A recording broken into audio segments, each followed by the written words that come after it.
Sorry, stick with me with the audio. Had my stuff muted, then I had the wrong thing disabled, so hopefully this is audible now. Hopefully it's not super distracting. I'll wait for I'll wait for some thumbs up in chat about it.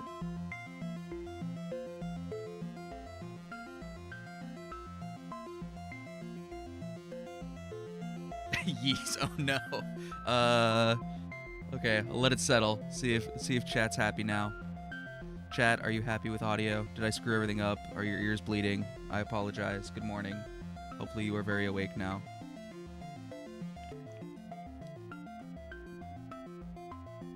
Music brought down a bit? Sure, I can do that. Let's aim for like... Let me get this closer to my face so it's the right level. So it's at like negative 45. Music's like negative 40 now. My voice is like peaking at negative 10 now. So that means like 30 dB headroom. Well, you let me know what you're happy with, chat. Yeah, don't need coffee after that. Yeah, sorry.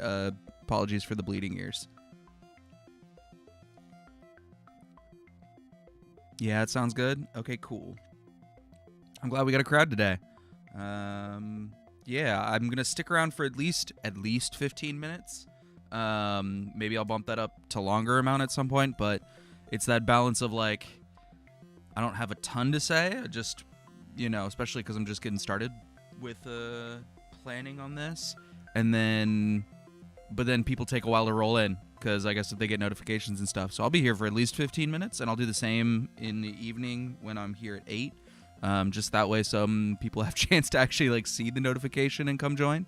But yeah, I'm happy to go longer if folks have stuff going on. But just a reminder, this is I'm working on Ergot, which is my messaging library. I'm gonna try and do like a beginning of day stand-up-y kind of thing, and then end of the day wrap-up-y thing. So which I probably shouldn't have this. I'm forgetting all the things that I learned for doing podcast stuff. Yeah. I should probably figure out what my plan is today. So generally the problem that I'm trying to work on this week is making it easier for people to play around with Ergot, either as like contributors or users and stuff like that. So yesterday I wrote a bunch of docs for that. Published that on the... Let me pull this up so you all can see what I'm talking about.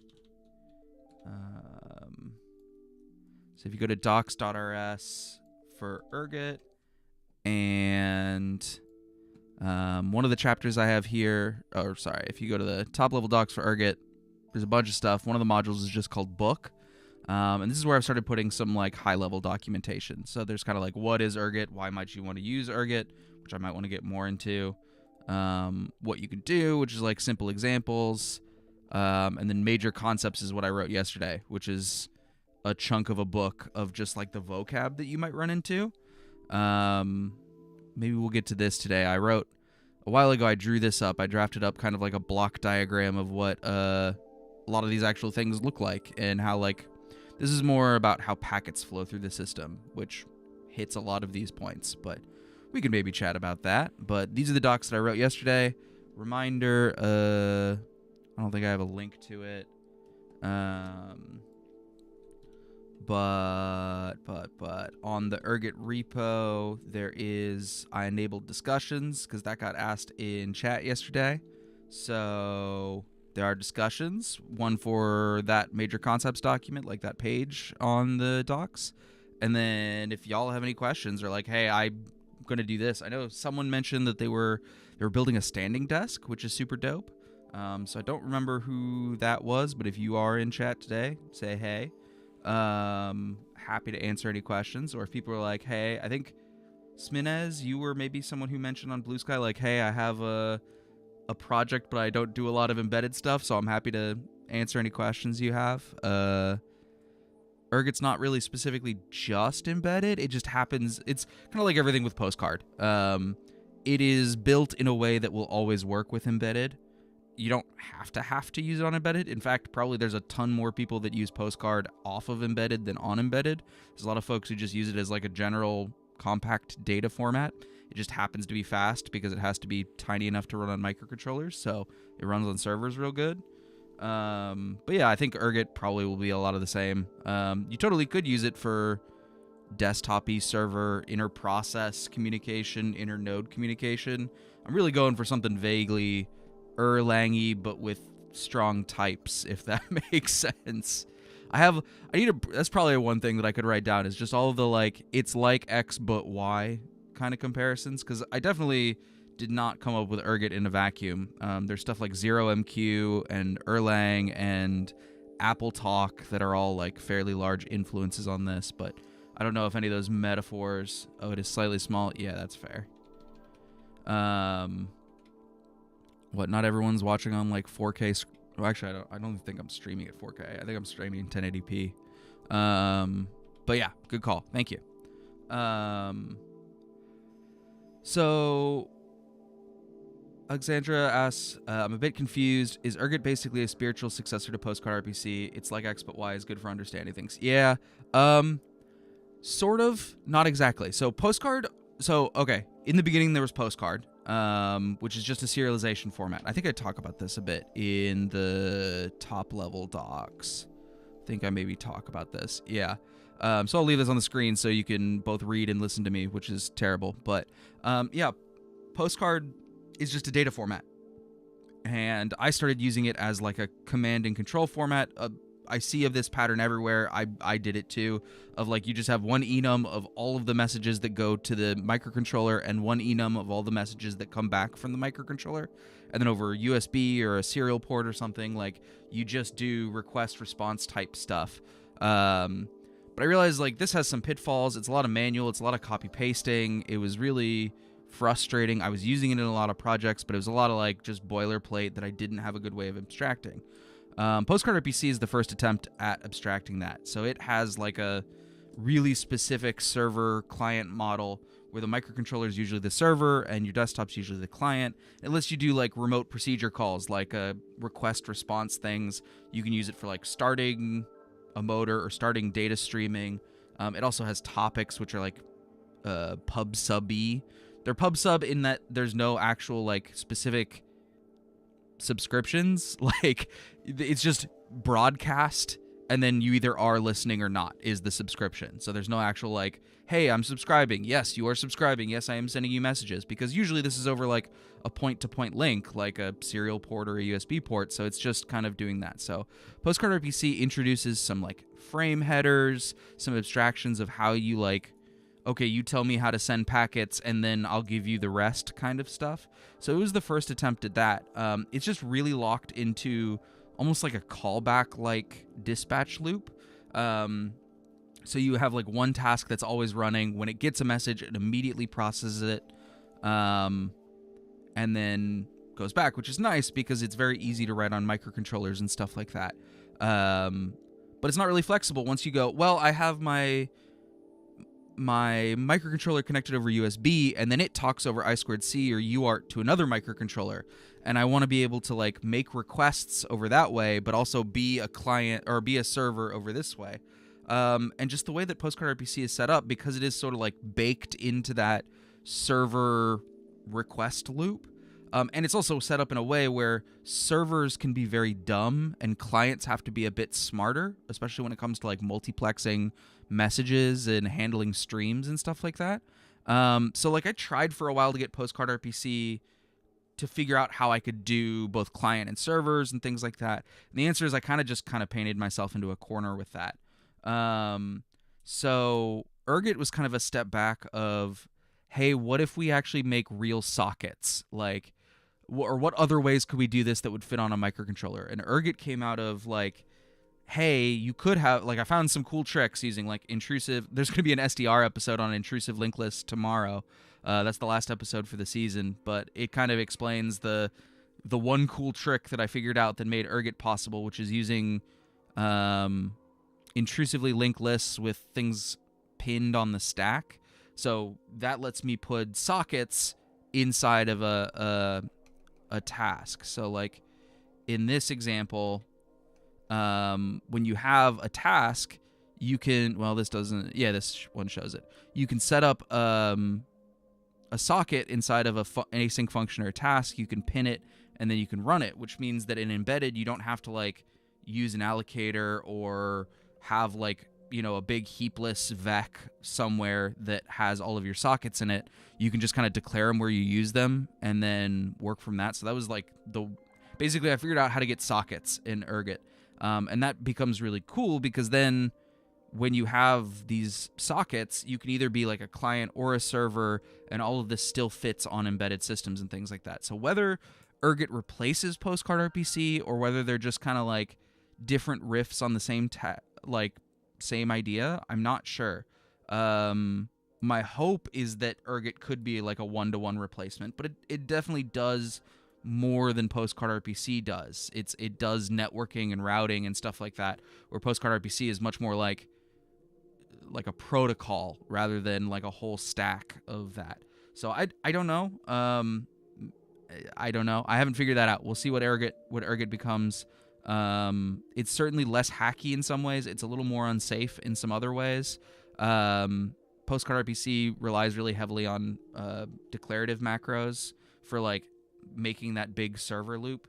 Yeah, so it'll I don't know. We'll see. I think my gut is that at some point Ergot will become more mature than Postcard RPC and probably replace it, or I'll end up making Postcard RPC on top of Ergot, which is kind of what I'm doing now. So at some point it may not make sense to maintain both, but for now Postcard RPC is very much the stable one. I like it. It works. It has some limitations.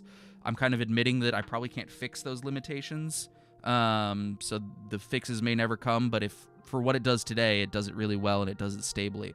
Ergot's kind of more experimental, where hopefully in the future it can do a lot more, but it's still, you know, something I'm hacking on rather than I'm not recommending you use it for your commercial projects yet, but if you have fun hobby projects, I definitely want you to start using it.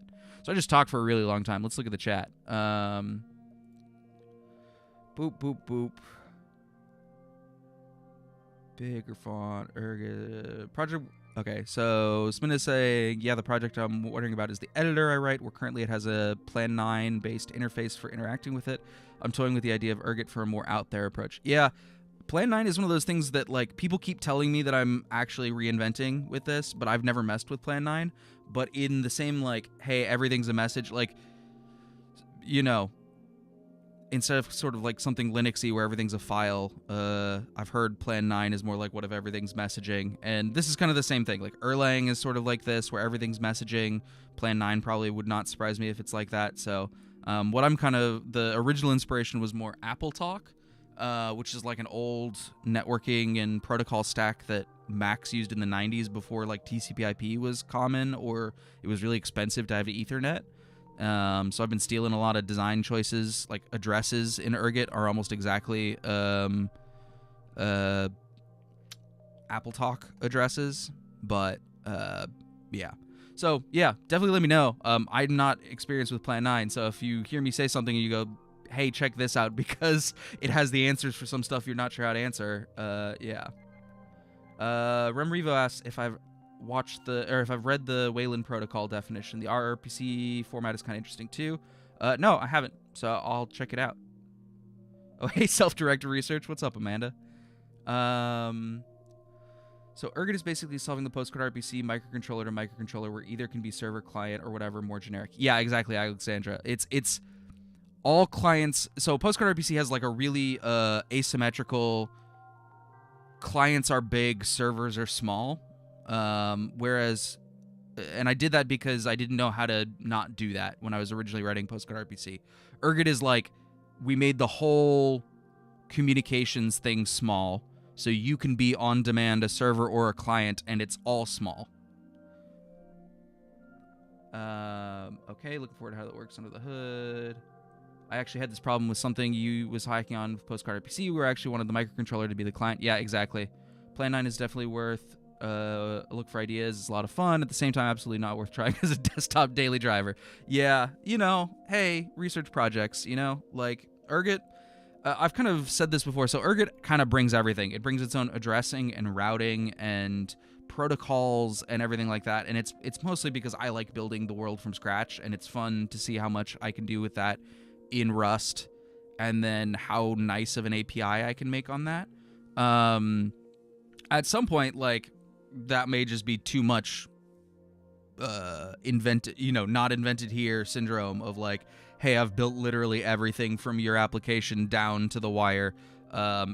Okay, cool. Like, that may not be actually desirable for other people, but definitely like some of the tech that I'm doing with this, or like the things that I'm working on, I definitely think could end up being useful. Like, I'd love to go back and look at something like small TCP, which is a TCP IP stack, and see if there's anything in like how I do socket connections and stuff like that, because I think it works really well. It requires some unsafe, but I think it works really well, and it untangles some stuff that I haven't seen handled nicely in other stacks. So, like I've kind of always said, if Ergot ends up just being sort of like Plan 9, if it's just a tech demo and people steal ideas from it, or people steal concepts from it, and or like a lot of the ideas get rolled into other things, then I wouldn't be entirely unhappy with that. But I am trying to build it out as something coherent and large. I know the text on this is probably pretty small. That's okay. I'm just kind of doing it for background. Plan 9 programs like Acme text editor can be 9p servers and clients at the same time, but only by spinning up multiple threads, I think. Yeah, that's interesting. So in Ergot, let me go back to that example. In Ergot, sockets are interesting because I gotta get into this in the major concepts of like two of the major concepts are the net stack and the sockets. So the net stack is usually something that just lives as a static at the top of your program. If you're on desktop, it might live in an arc or something like that. On embedded, you're usually going to put this in a static, just so it lives in somewhere you can get to it.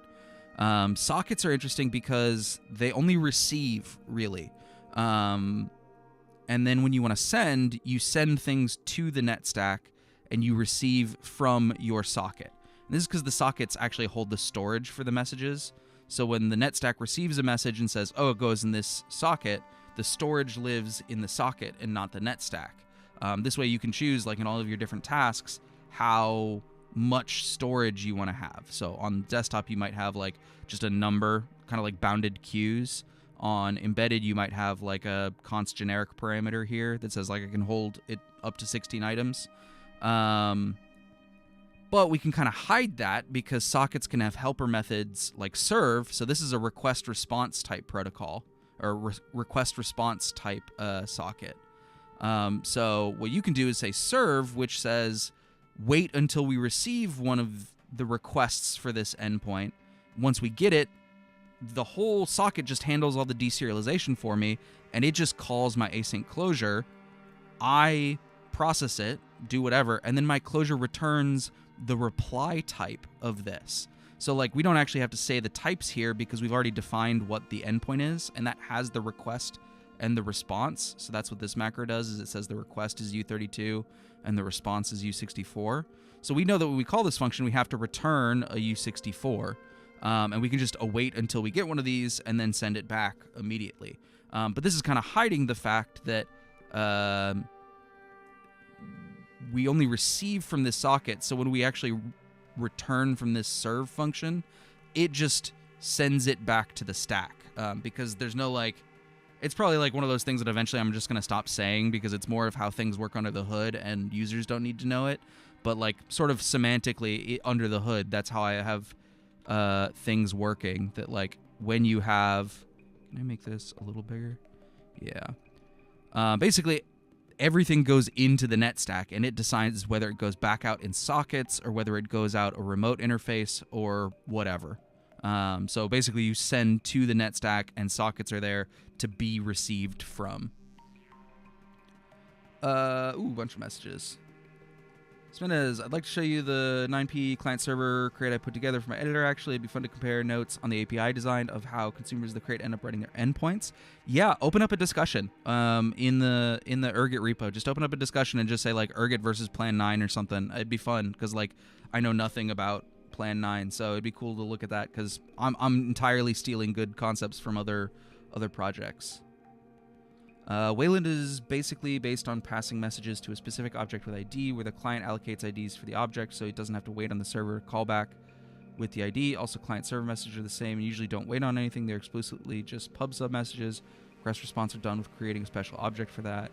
Is that endpoint macro just implementing a trait or the hood, or is there something more magic to it? So, yeah, same with Wayland. If you want to open up a discussion on like Ergot versus Wayland, I'd love to look at that, because Ergot's not done. Like, if there are good ideas to steal from other projects, I will steal them, like, shamelessly. I'll cite them, but I am more than happy to steal good ideas from other libraries that do messaging or actor models or request response. Like, I'm already stealing a bunch of stuff. The ID stuff is interesting. It reminds me a bit of Erlang, where Erlang has PIDs, where instead of having like address port numbers, like every entity is just a PID. It's kind of like almost like a UUID, and so like once you know the PID of a message or of an entity, you can send it messages. I do kind of like that, and we kind of get somewhat close to that, but right now at least, Ergot works a bit more like a net stack, where you have an address, like a device address, and then a port for the socket, and things like that. So, you can kind of treat the whole address as if it was a PID, more or less. Endpoint macro. Yeah, let me look at that real quick. I can show you. It's not much. Yeah, it's just implementing a trait on stuff. So in Ergot, the endpoint macro specifically, yeah, it's... I'm just going to go look at the source for it. The source for it's not terrible. Well, actually, okay. Well, first, let me look at the trait, because it's implementing a trait called endpoint. And this is something I stole. Like, Postcard RPC does this, and I just copied it over to Ergot. Originally, I was using Postcard RPC's trait. But it's kind of this, like, marker or, like, metadata trait where it doesn't really have any methods. It has a type of the request, a type of the response. So, like, when you're making these request-response pairs, this just couples them together. So you have the type of your request, the type of your response. A path is this disambiguator I have. So, like, you can say, like, what the endpoint name is. Because if you had, like, two endpoints that are giving U32s and giving back F32s or something like that, that way you can differentiate between them. And then I have this key, where the key is something that I also stole from Postcard RPC, where these types are required to have a schema. This comes from Postcard RPC's, I think it's just because this is re-exported, but this is from Postcard schema, where I can make a schema of something using a proc macro, so sort of like reflection, and this key ends up being a hash of that schema. Well, it's a hash of the schema and the path, because this way essentially we get a unique 8-byte ID for every kind of message, which we use because Postcard's not self-describing, so that's kind of like our cross-check of, is this the right kind of message? And we don't always send it because it's 8 extra bytes, but we get into that a little bit in the major concept stuff. So yes, so this ends up being this like metadata trait. So what the proc macro actually does is, or not a proc macro, it's a decal macro, or a macro by example, or whatever. But yeah, it basically, like, you give it, I know I'm jumping around, sorry. You give it a name of this marker type, the request, the response, and then the path. And it just implements that on a little marker type. So it creates a new type. There's some like phantom data shenanigans, because you can have lifetime, like borrowed lifetimes in these. And so it just impls endpoint for the name. It says the request is your request type, the response is your response type, the path is just whatever you gave us. And then I have these const functions. So there's a key for path that takes the type, and then you give it the path, and there's a const function that takes the schema, hashes it, and just creates an 8-byte value for it. And so this just ends up living like this. And then when you make, in the net stack, when you make, for example, recresp is the name of the method that, like, does the request and waits for the response. It just is generic over this endpoint type, because it can say, like, the request is the request, the response is the response, and then kind of it has all the information it needs, and a lot of this is actually calculated at compile time. This is a trick that I set up for Postcard RPC, and Ergot has stolen it like 1-to-1. But yeah, it's just a trick that I'm using in Ergot that I created with Postcard RPC. Nice to see you streaming again. Yeah, I had an excuse to. So like for anyone who didn't see the original post, the reason why I'm doing this is I do consulting. I'm between gigs. I have a gig that starts in 5 weeks. I probably don't have time to start another one before now, and I'm kind of working on Ergot, so I'm kind of treating this as like, well, I'm just gonna work on Ergot in public and hopefully get people hype about that. And so when I then go work on that project for like 3 months, hopefully other people are interested, and Ergot doesn't just pause for the 3 months or 12 weeks that I'm going to be working on that client project.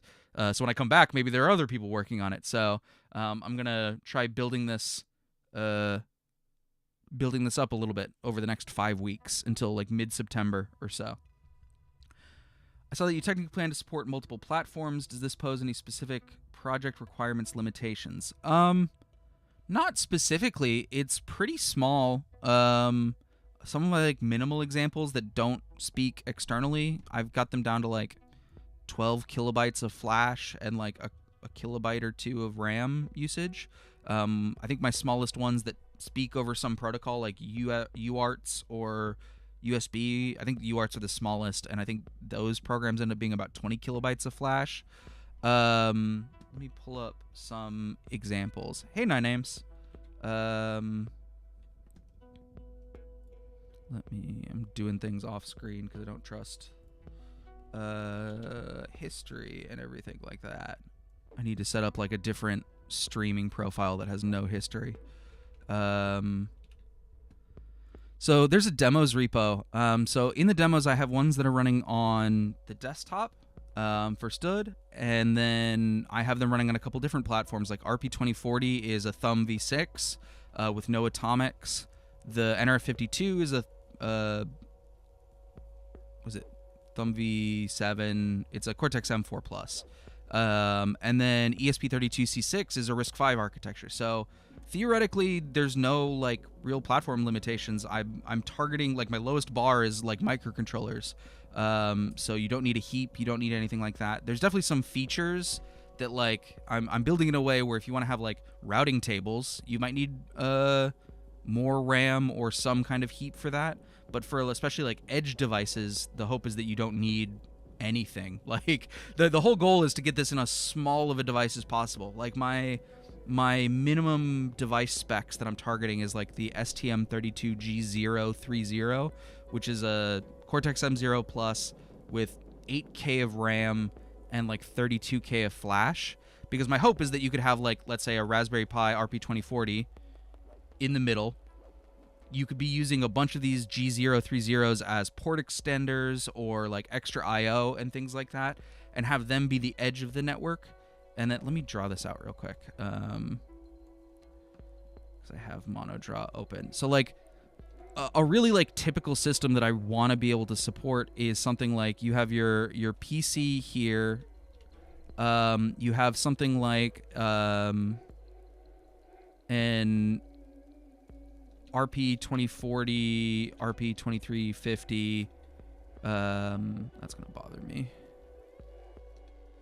2350 as your bridge.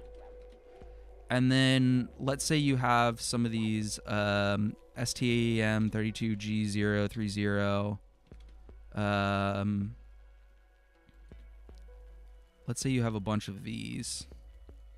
And then, so like over this link, this is going to be like USB, because you're hooking up to your PC and you want it to be easy. And then over this link, you might have something, no. You might have something like this, where this is, let's say SPI. And that way, like, even though this is like a very normal setup for microcontrollers and stuff like that, usually this becomes like really painful to deal with from the PC side, because like this is opaque code that talks to these, and this is opaque code that talks to this, and none of it works together. But like my goal is to make this essentially just a network, like so that these get addresses. Oh, these are slightly too small. Doop, doop, doop. So these get like addresses on the network. So like these might get.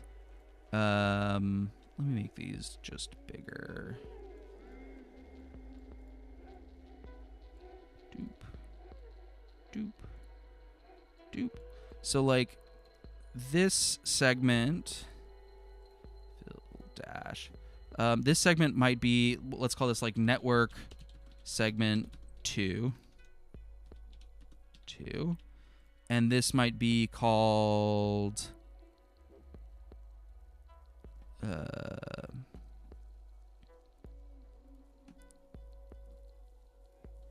network segment 1. So like the PC might have the address network segment 1, address 1, and then it has whatever ports that it has. The RP2040 has network segment 1, address 2, and then on this side it has network segment 2, address 1, and then this might be 2.2, and this is 2.4, and I don't know where I'm going to draw 2.3. I don't know if that'll be visible. Yeah, that's fine. Sorry, that's messy. But yeah, so like to be, I mean, it's a network. It's how like Ethernet works and stuff like that. But the goal is to be able to do this. I need to move this to back. Well, that's going to make my things disappear. Yeah, to give them addresses. So if the PC wants to send messages to here, or even if this wants to publish log data and we want it to end up all the way at the PC, it can just do that because it's a network. We could even do things for like firmware update where the G030 is a client and the PC, like TFTP style, and the PC has the firmware here, and the STM32G030 is like making requests from the PC to do firmware updates and things like that. Yeah, that's like sort of the goal of the world that I want to be able to do.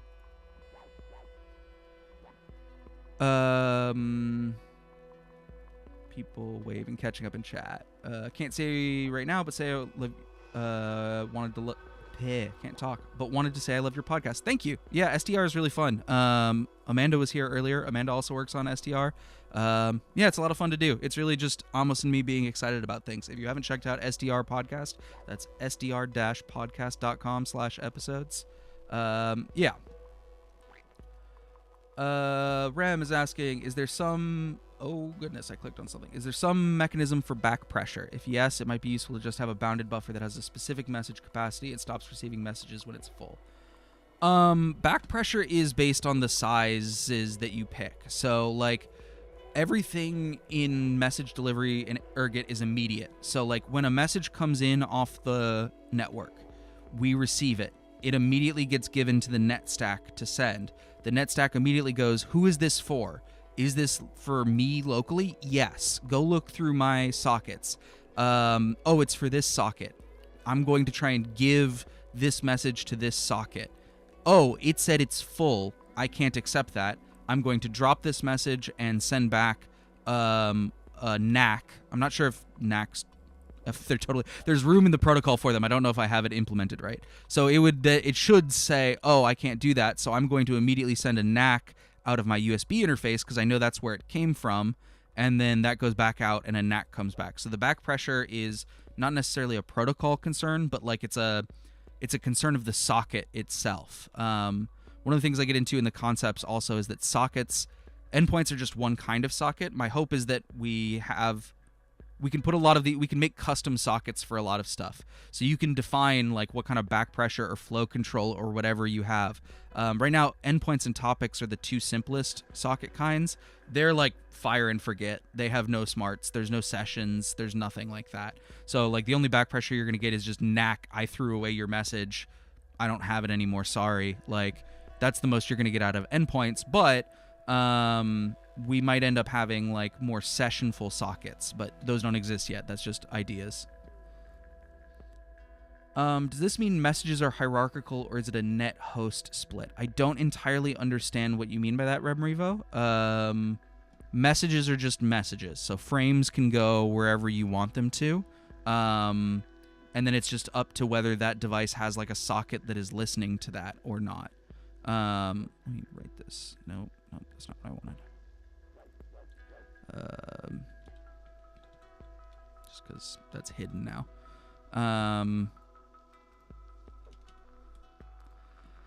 So I don't understand what it means by what you mean by hierarchical, but any device can talk to any device in Ergot. So like you can have anyone can initiate communication with another one, and then whether someone's listening or whether they care it depends, if that makes sense. This is gonna bother me. So let's just do. Okay, cool. And then I can do something cool. I can change the phase by 1. Look, now it's a dotted line again. Addresses. Yes, addresses are hierarchical. So a lot of this, like the DHCP type thing, I haven't implemented yet. The goal is that any network, this is another something that I'm stealing from Apple Talk, is that you have, like Ergot is not meant to be like an internet protocol. It's not really meant to be like global. Like it really won't scale up to global. It's meant for like local area networks, or like, you know, the size of a robot or the size of a facility or something like that. Not really like a whole internet. So the idea is that you would always have what's called a seed router, so like device with address 1, and it's going to be in charge of assigning these network segment IDs. So like if you were to have a new network segment come online, it could say, hey, I have a new network segment. Like let's say you had another device over here for some reason. Let's say you had another STM32G030. This is maybe a little small for this, but for the sake of argument. And we just have like a UART link between these two. So when this comes online, this one would be responsible for saying, hey, my new network segment is online. It doesn't have an address. I need to go ask the seed router, please assign me a network segment ID. And it would say, okay, cool, you have 3. And so then it would be able to set the network segment ID to 3, and then this would end up having an address of like 3.1, and then this would end up having an address of like 3.2 or something like that. None of that exists yet, but I plan to steal that from how Apple Talk does it, is the plan. So as long as the device implements the protocol correctly, there's no limit on using the device peripherals or features. Is this correct? Yeah, it's just a networking protocol, so you can use whatever you want. There is an abstraction already for like how you interact with the outside world, which is really only where you're going to get any like device specific code. But there's basically like a trait for this. So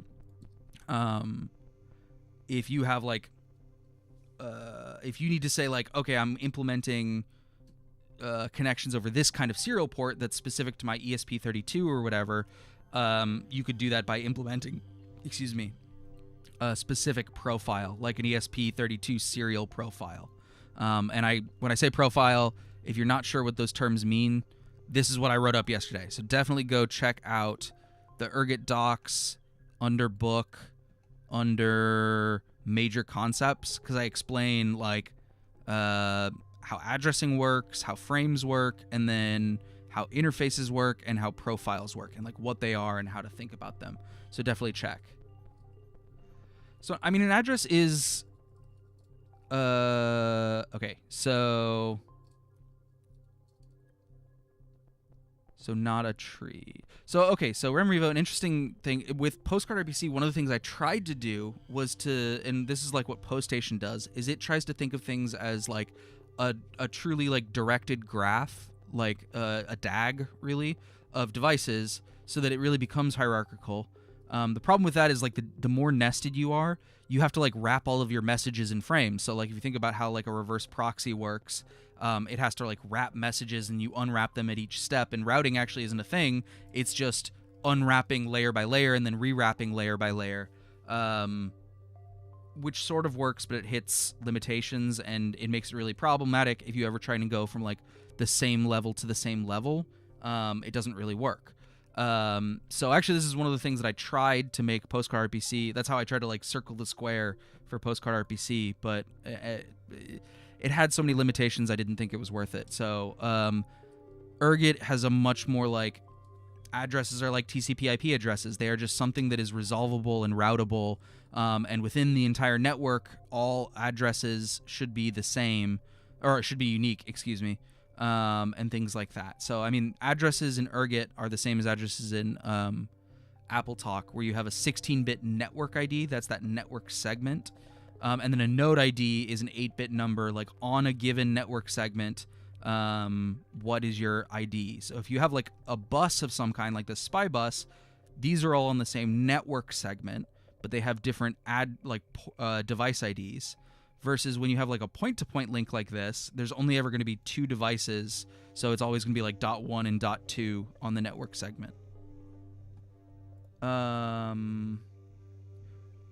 Sindre asks, what happens if the seed router is unavailable? So some of this I'm still working out, but for what I plan to steal from AppleTalk, devices can always talk over their local hop using there's a special segment ID of 0, which can mean like on my local segment. So I definitely do plan to have some ability to run networks like this. Probably more often a simpler version of this. Like, let's say if we just had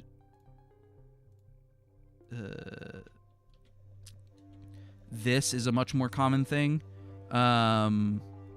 where you would want this to be able to work when like this device isn't around. So the answer is I don't know. Like, the answer is either going to be like, hey, we can only talk on one segment because no one's there to assign, or I need to get it possible for this device to be smart enough to say, hey, I can be a seed router until someone bigger than me comes along, at which point I will give up and let them be the seed router. So the answer is I don't super know. Already there's a concept that like these segment numbers can change over time, and you shouldn't expect them to be constant forever, and you shouldn't hard code them. So the answer is I do plan to support cases like that, especially where like this link may not always be there because you might unplug the USB cable. And I do want to support that. But today, I don't really have bridging working fully today. So right now, really, you can only have networks that look either like this or like, let's see if I can do this, or like this, like where you have like one device and, you know, the central device and then a bunch of other side devices. But bridging is one of those things that I plan to work on. Spinez, you probably already dropped, but thank you for watching. Hopefully you get a chance to watch the replay. This kind of means that the network IDs could be subnetted, theoretically, if you need to make the system a bit more decentralized. It's possible. I'm not like... One nice thing about having these very simple addresses is it makes the routing table for them very simple, and it makes what you need to put actually in a packet very simple. Another option would be to go with... what is it called? What TCP/IP does? But basically, like, where you have like the slash networks and you have subnet masks and things like that, where it makes it much easier to like subdivide hierarchically messages or addresses and things like that. Maybe at some point I might realize that that's the right choice. I've been talking to some folks who are like, you really probably should just do that. But at least I'm kind of sticking with this because it's simpler. Because, like I said, if in my case, I'm very happy with the fact that there can only be 65,000 networks total, because this isn't meant to be like a global routing protocol. It's meant to be like a network. But, you know, famous last words, if it becomes popular, people will want to do very large, very silly things with it. So I don't know. We'll figure it out. AppleTalk, I think eventually... Well, AppleTalk kind of gave up on this because they just ended up going with TCP/IP at some point. And that's where, like, MDNS comes from. MDNS is one of those things that like AppleTalk had, and eventually when they moved over to TCP/IP, they went, oh, we want to have this like auto discovery stuff that AppleTalk has, and we just want to do it over TCP/IP. That's where like MDNS came from. Could be implemented a bit like IPv6 then. Yeah, probably. I'm not super familiar with IPv6. Yeah, CIDR ranges is exactly what I was thinking of, like having subnetting and things like that. If people have opinions on this, like, don't treat me as like I'm learning. So like, don't treat me as some like domain expert on this. If you have strong opinions on how addressing could be, please open a discussion or an issue. Like, if you want to implement it or you feel strongly about it, hell yeah, I would love to have other people working on this. So like, let me draw the line between explaining what I plan to do versus what it must do. Nothing's set in stone in Ergot. So if you are interested and have opinions, hell yeah, come share opinions. Yeah, Alexandra's asking second order seed routers. Yeah, I think some kind of like priority structure or something like that could be very neat. I probably should have a thought about that. If you want to open a discussion for that, that'd be dope. Of having, like, instead of just being seed or not seed, like in Apple Talk, I think if the answer was if the seed router was down in Apple Talk, you could only talk over your local network segments. There was no internetworking at that point. It just gave up, as far as I know. That might be incorrect. I haven't read the whole textbook yet. I had this lovely. I went on eBay and found an actual like textbook from. Let me come back so you can see it. Actual textbook from like 1990 of like Inside Apple Talk, and it's basically become my like, hey, if I'm not sure whether I should do A or B, I just go back and look at Apple Talk and go, well, what did they do? And that's a decent first order approximation. CIDR? I don't know. It's one of those things I only read. I've always said cider because it's funny, but it's probably officially just CIDR. But yeah, it looks like cider to me. Hey Vinci, how's it going? Good to see names I recognize. Interesting the concept of constructing ad hoc networks over arbitrary links. Yes, this is exactly what I'm doing. The goal is to be able to go, well, what do I have? I have I2C or SPI or UART or RS-45 or a packet radio or something like that. And I want to basically like, I want the dumbest network protocol that lets me do networking over this. So like, no one has to know that this goes USB SPI UART. You just go, hey, ping device 3.2. Cool. I've pinged device 3.2. I don't have to worry about how it gets there, which is really cool and really powerful, in my opinion. Why, yeah, wow. This one went way longer. This one, I guess we're like 45 minutes in. I'll stick around as long as people have questions. It's awesome to have folks here. I should probably figure out what I need to do today. But yeah, if people want to open up discussions, that's dope. If people have questions of like, wait, how does this work? You said this thing. I'd like to know about that. Or like, hey, I want to mess around on this device. Like, how can I get started on that? I would love to sit down and get a couple people playing with this. So if you have questions, I've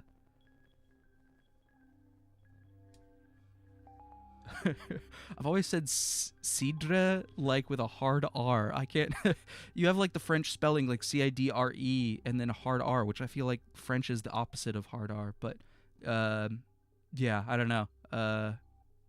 Nine Names is saying it's pronounced cider. Nice. Yeah. I think the problem that might be thought about is if the network does get bigger and is solved via NAT, it would be useful to find a solution where clients can still listen on a NATed port. Yeah, I mean, I have some stuff where in some of the docs where it's like, how do I have more than 65,000 devices? Or what happens if I have more than 255 nodes or 254 nodes on one network segment?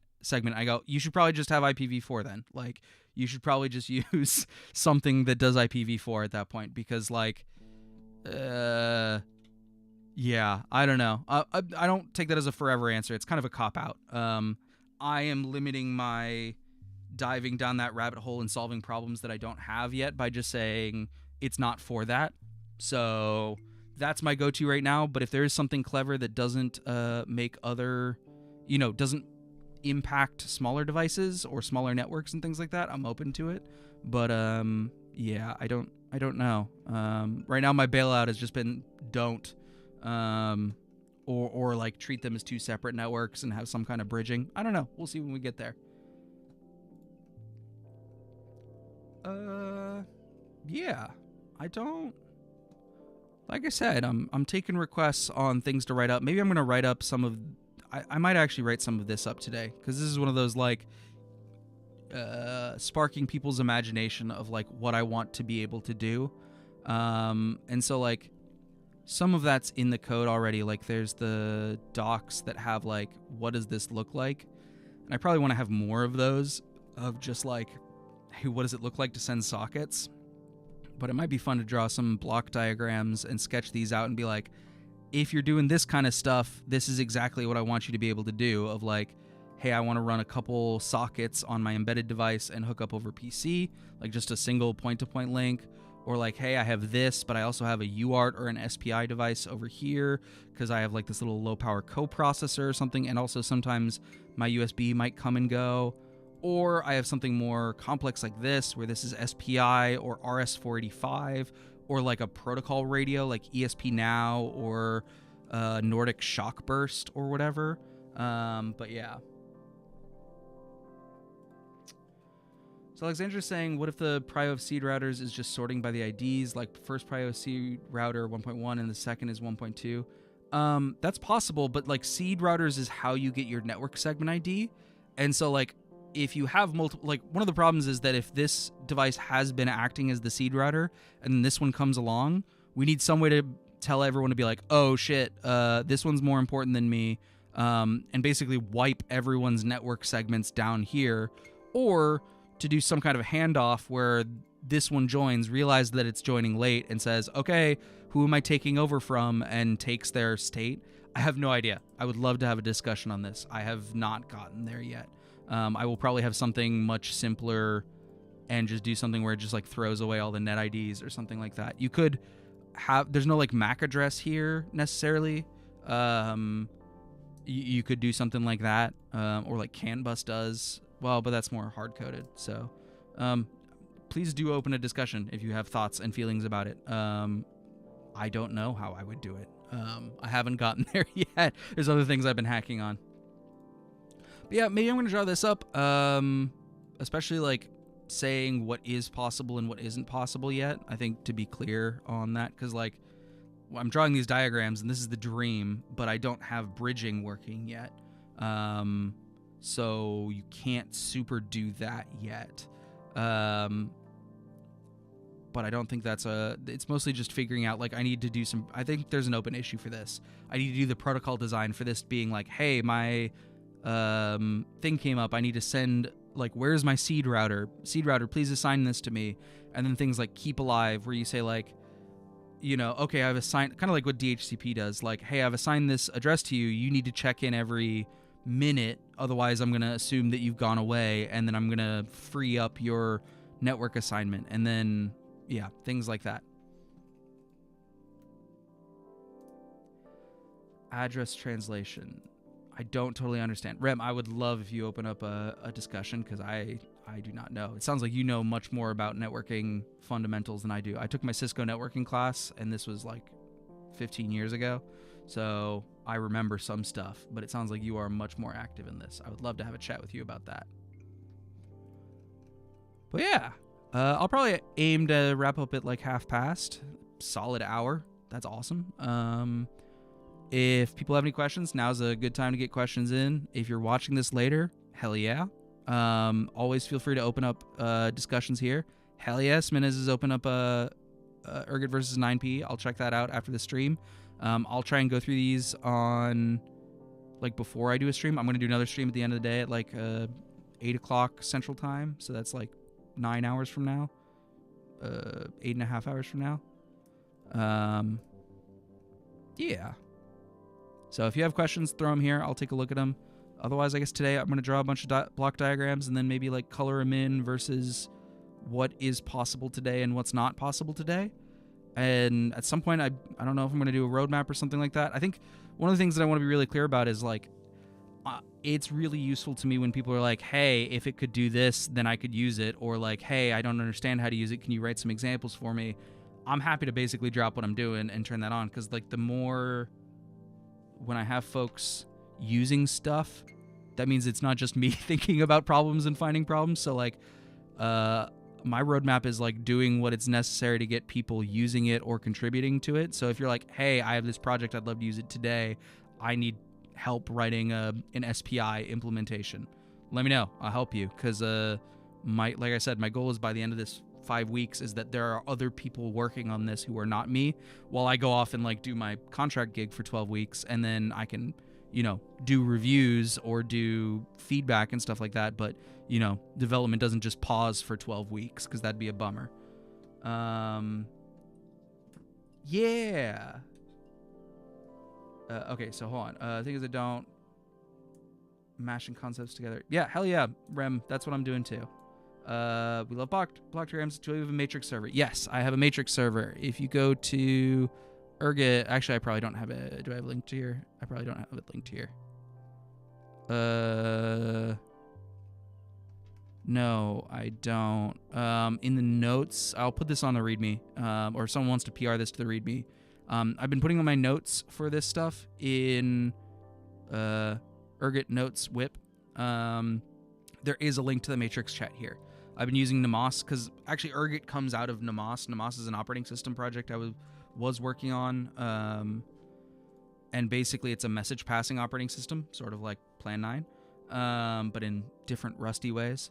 And I got to the point where I needed a message library, and that's derailed me for like 2.5 years now. I basically failed like 4 times making a messaging and routing library. And like one of those failures became Postcard RPC, because I went, well, if you limit it to this subset, then it works actually really well. And so I made Postcard RPC because that was useful research. So I extracted that and went, let's not throw this away. But Ergot's eventual plan is to become like the backbone of the OS. So sort of like, instead of having system calls, you just have a network link to the kernel that speaks Ergot, and you speak over a network link, and then your only syscall is I'm idle, and that way you sleep until the next time you receive a message or a timer expires or something like that. But yeah, we'll get into that. That's why it's in the Namas room. But yeah. Yes, I should put that in the description. That is a very good call. I'll go put this. If someone wants to put it as a comment on the stream, well, I don't know if you can comment. Maybe wait until I'll put it in the description. I don't know if you can put a comment versus just chat for stream. But yeah. Cool. So I guess, yeah, that's my plan. Do some more docs, draw some block diagrams. We love block diagrams. If people have suggestions for the README, stuff like this, I'll probably put this video in the README now, because this was a good 1 hour discussion of stuff.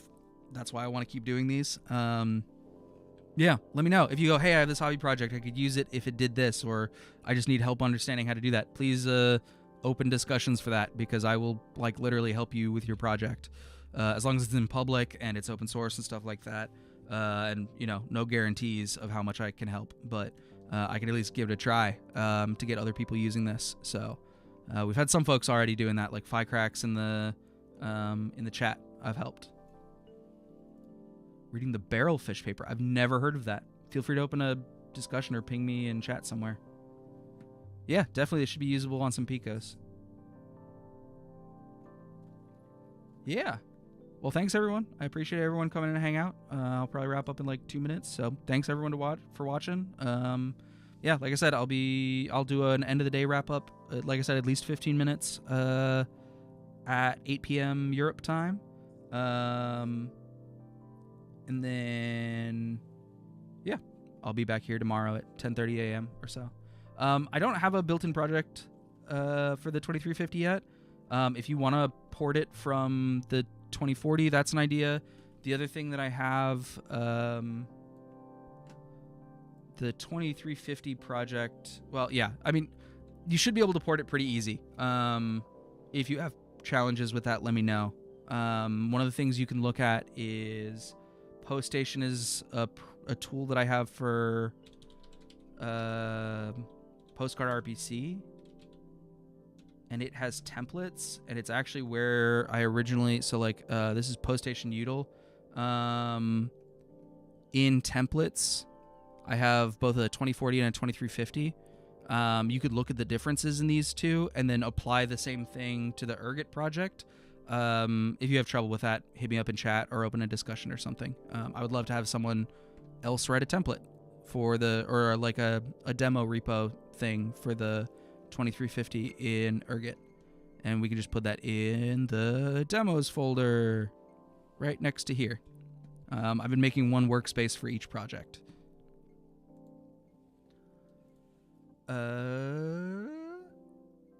Cool. Good to see some more names. Yep. Thanks everyone for hanging out. I'll wrap up now. I will talk to you all later today or tomorrow. Thanks so much for hanging out. See you around.